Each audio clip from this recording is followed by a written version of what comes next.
अब मैं किसी को आंखें ठीक कर सकता हूं, स्वास्थ्य मंत्री हूं, पर दृष्टि तो नहीं दे सकता ना, वो तो अंदर से आती है। अगर वही नहीं बुझी हो तो मैं क्या? मैं ऐसा डॉक्टर हूं, आंखें तो ठीक कर सकता हूं पर रोशनी नहीं दे सकता हूं। ये कैसे आंखों के डॉक्टर है? अच्छा तो ये होता,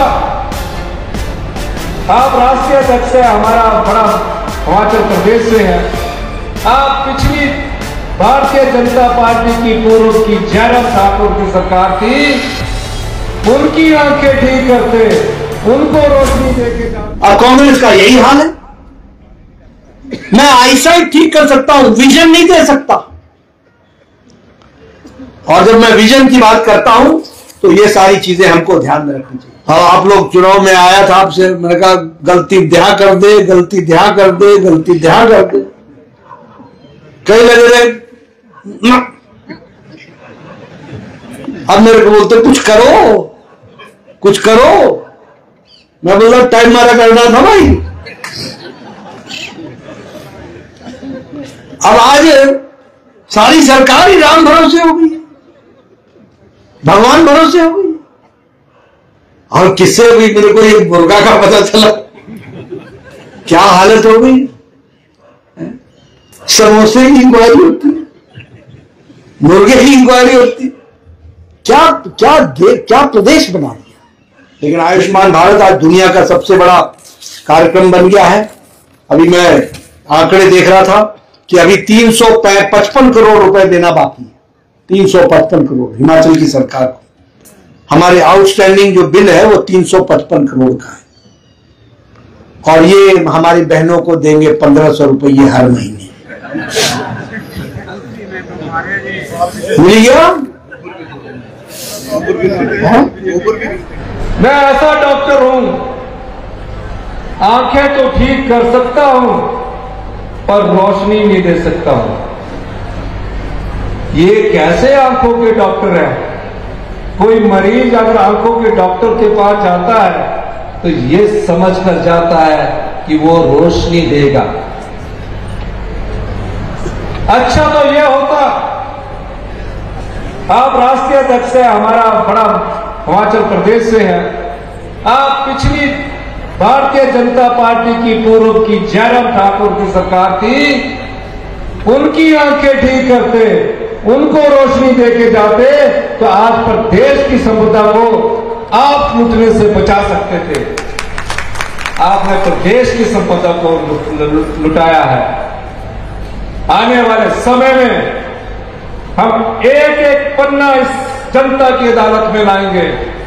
किस प्रकार गरीब जनता की संपदा को, आम जनता के पैसे को, किसान के अधिकार को, महिलाओं के हक को पिछली भारतीय जनता पार्टी की सरकार ने लुटा कर रख दिया।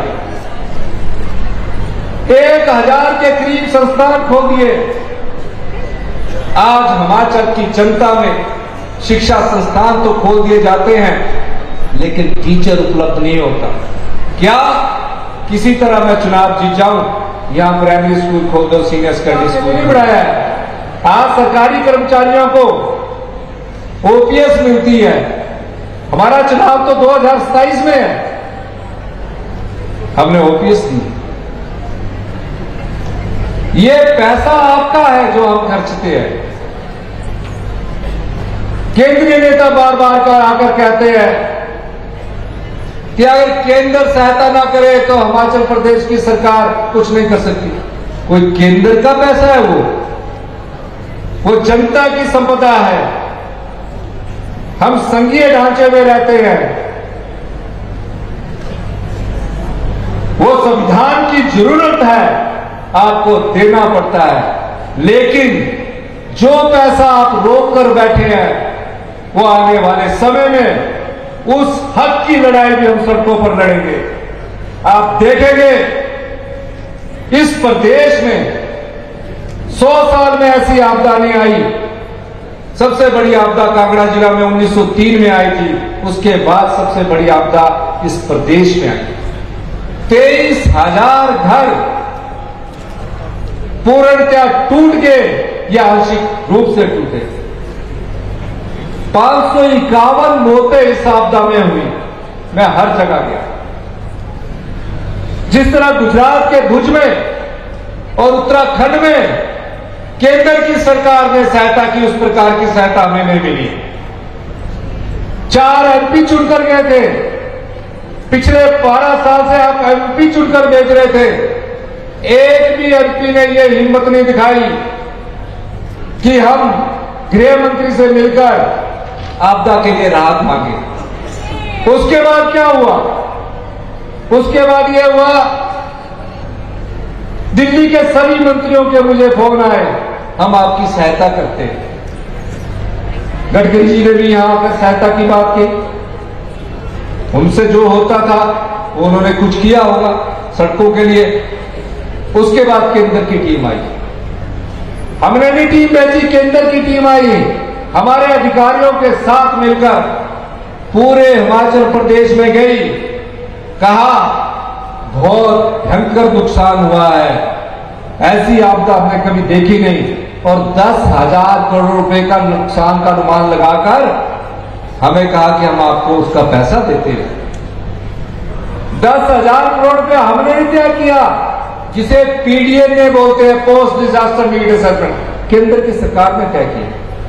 1 साल हो गया, आपदा भी चली गई, लेकिन आज तक हमें पैसा नहीं मिला। जो एनपीएस कर्मचारी को हमने ओपीएस में लाया, जब वो एनपीएस कर्मचारी थे तो अपना ईपीएफ के रूप में वो 10% देते थे, 14% सरकार अंशदान के रूप में देती थी।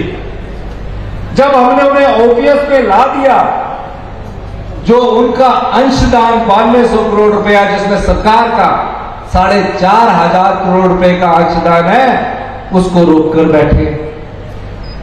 यही नहीं, ओपीएस लागू करने के बाद केंद्र की सरकार हर राज्य के लिए जो लोन लेने की लिमिट है उसको तय करती है कि हर साल इनको 6,000, 7,000 हर प्रदेश के राज्य की तय करती है।